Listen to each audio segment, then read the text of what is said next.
Hello hi friends అందరికీ welcome to my channel Aaradhya simple life vlogs. ఈరోజు ఈ వీడియోలో మనం గుండు మినపప్పుతో మా అమ్మ వాళ్ళు సున్నుండలు ఎలా ప్రిపేర్ చేశారో చూసేద్దామా. అంతకంటే ముందు మన ఛానల్ ఎవరైనా కొత్తగా చూస్తున్నట్టయితే ప్లీజ్ సబ్స్క్రైబ్ చేసుకొని సపోర్ట్ చేయండి. ఇంకా ప్రాసెస్లోకి అయితే వెళ్ళిపోతామండి. దీనికోసం ముందుగా స్టవ్ ఆన్ చేసుకొని స్టవ్ని మీడియం ఫ్లేమ్లో అయితే పెట్టుకోవాలండి. మీడియం ఫ్లేమ్లో పెట్టుకొని మాత్రమే ఈ పప్పును అనేది వేయించుకోవాలి. మరీ నల్లగా అయిపోకుండా కొంచెం గోల్డెన్ బ్రౌన్ వచ్చేంత వరకు కూడా వేపుకోవాలండి. ఇది వేపేటప్పుడు అయితే సూపర్గా స్మెల్ అయితే వస్తుంది. ఇక్కడైతే మొత్తం 2 కేజీల పప్పు అయితే తీసుకున్నామండి. మొత్తం పప్పు మొత్తాన్ని కూడా ఇదే విధంగా అయితే ఫ్రై చేసుకోవాలి. వీడియోలో చూపిస్తున్నట్టుగా అయితే ఫ్రై చేసుకోవాలి చూడండి. అదే ప్యాన్లోకి ఒక పావు కేజీ వరకు బియ్యం తీసుకొని బియ్యం కూడా వేపుకోవాలండి. చూడండి వీడియోలో చూపిస్తున్న విధంగా బియ్యాన్ని కూడా వేపుకోవాలి. మరీ నల్లగా కాకుండా దీన్ని కూడా కొంచెం బ్రౌన్ కలర్ వచ్చేంత వరకు వేపుకొని మనం ముందుగా వేపు పెట్టుకున్న గుండు మినపప్పులు అయితే వేసేసుకోవాలి. మళ్ళీ అదే ప్యాన్లో ఒక పావు కేజీ వరకు పచ్చిశనగపప్పును అయితే తీసుకొని దాన్ని కూడా బాగా ఫ్రై చేసుకోవాలి. చాలామంది పచ్చిశనగపప్పు అయితే వేయరు, కానీ మా అమ్మ వాళ్ళు అయితే ఈ పచ్చిశనగపప్పు కూడా వేస్తారు, టేస్ట్ బాగుంటుందంట. ఇలా వీటిని కూడా ఫ్రై చేసుకొని మనం ముందుగా ఫ్రై చేసుకున్న రైసు పప్పులో అయితే ఇవి కూడా వేసేసుకోవాలి. మొత్తం అన్నీ వేయించుకున్న తర్వాత వీటినన్నిటిని కూడా ఒక ప్లేట్లో అయితే వేసేసుకోవాలి. ఇలా వేసుకొని వీటిని ఒకసారి ఇలా కలిపేసుకోవాలి మొత్తం అన్నీ కలిసేలాగా. ఇలా కలుపుకున్న తర్వాత వీటిని అయితే పూర్తిగా చల్లారనివ్వాలి. ఇలా చల్లారిన పప్పుని పిండి మిల్లులో అయితే పిండి పట్టించుకోవాలి. మరీ మెత్తగా కాకుండా కొంచెం గరుగ్గా అయితే పట్టించుకోవాలి. సున్నిపిండి మరీ మెత్తగా ఉంటే తినేటప్పుడు నోటికైతే అంటుకుంటుంది. సో కొంచెం గరుగ్గా అయితే ఆడించుకోవాలి. దీనికోసం కేజీన్నర బెల్లం అయితే తీసుకొని వాటిని అయితే మిక్సీ పట్టేసుకున్నారు. చూడండి ఇలా పౌడర్లాగా అయితే చేసేసుకోవాలి. ఎందుకంటే పిండిలో ఈజీగా కలిసిపోతుంది.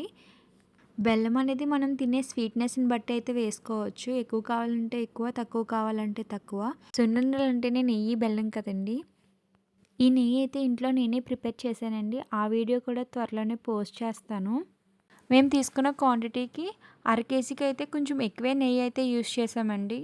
ఇప్పుడైతే మనం ముందుగా మిల్లు పట్టించుకున్న సున్నిపిండిలోకి బెల్లం అయితే యాడ్ చేసుకోవాలండి. వీడియోలో చూపిస్తున్నట్టుగా కొంచెం కొంచెం యాడ్ చేసుకుంటూ బాగా అయితే మిక్స్ చేసుకోవాలండి. సున్నిపిండిలోకి బెల్లం మొత్తం మిక్స్ అయ్యేలా అయితే మిక్స్ చేసుకోవాలి. ఇక్కడ మనం ముందుగానే మిక్సీ పట్టేసుకోవడం వల్ల ఎక్కడ ముక్కలు అనేవి లేవండి. లేదంటే ఆ ముక్కలు లాంటివి ఏమన్నా ఉంటే అవి అయితే తీసేసుకోవాలి. లేదంటే ఉండలు మధ్యలో ఇలాగ ముక్కల కింద తగులుతాయి. ఇలా బెల్లం మొత్తం కలిపేసుకున్న తర్వాత ఒకసారి అయితే టేస్ట్ చేసుకోవచ్చండి. టేస్ట్ చేసుకొని మనకి బెల్లం సరిపోయిందా లేదో చూసుకొని ఇంకా కావాలి అనుకుంటూ ఇప్పుడే బెల్లం అయితే యాడ్ చేసేసుకోవచ్చండి.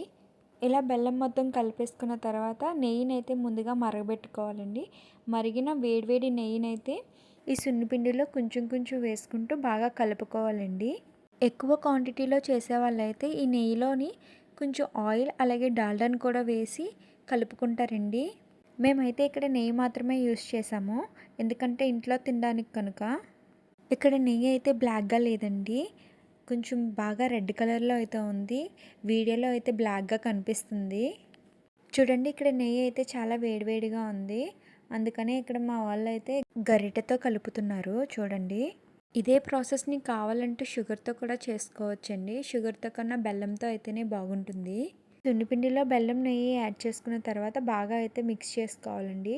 చూడండి వీడియోలో చూపిస్తున్న విధంగా మిక్స్ చేసుకోవాలి. మనం ఇది బెల్లంతో చేసుకోవడం వల్ల మంచి కలర్ కూడా వచ్చిందండి. చూడండి ఒకసారి.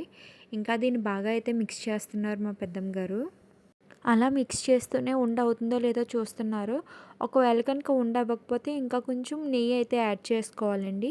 మాకైతే ఇక్కడ నెయ్యి బెల్లం మొత్తం అన్నీ కూడా సరిపోయాయండి. చూడండి ఉండలు కూడా ఎంత నీట్గా అయితే వస్తున్నాయో.